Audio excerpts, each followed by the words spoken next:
Now, Jack, what services are offered today, and how has the society changed and evolved over the years, especially with the needs of the people?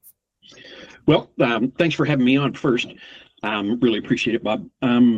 We've grown exponentially due to the people that are on the street.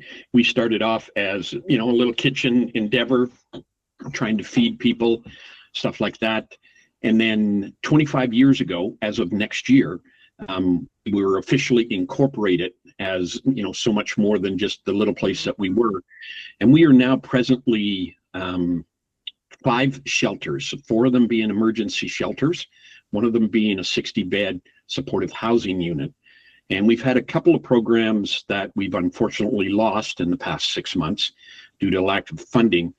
But we are about 155 beds, emergency shelter-wise, full all the time.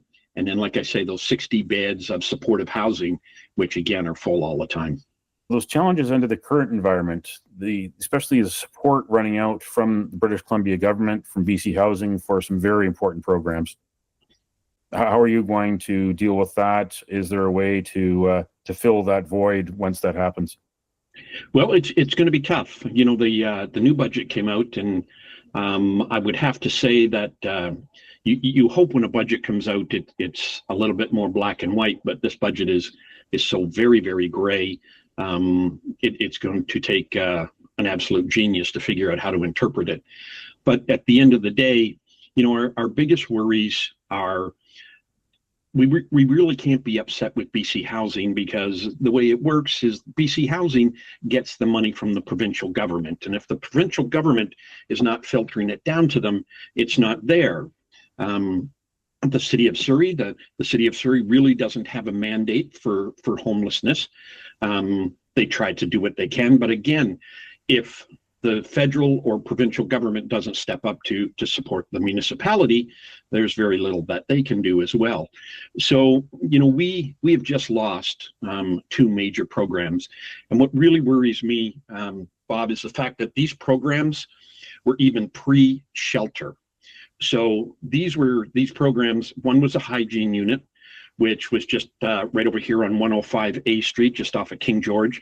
It was a washroom facility, shower facility, laundry facility, and our community connection workers worked out of that facility so that people on the street, not people in shelter, people on the street, at the lowest level, could get clean, could go to the washroom, could do their laundry. Worked out very, very well. That closed the end of September due to lack of funding.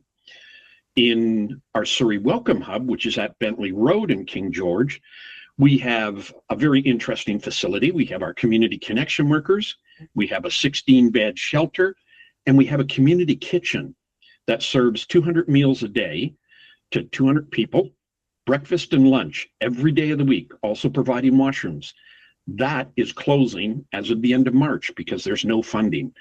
So all programs for people on the street, even before you get into a shelter, are effectively closing down.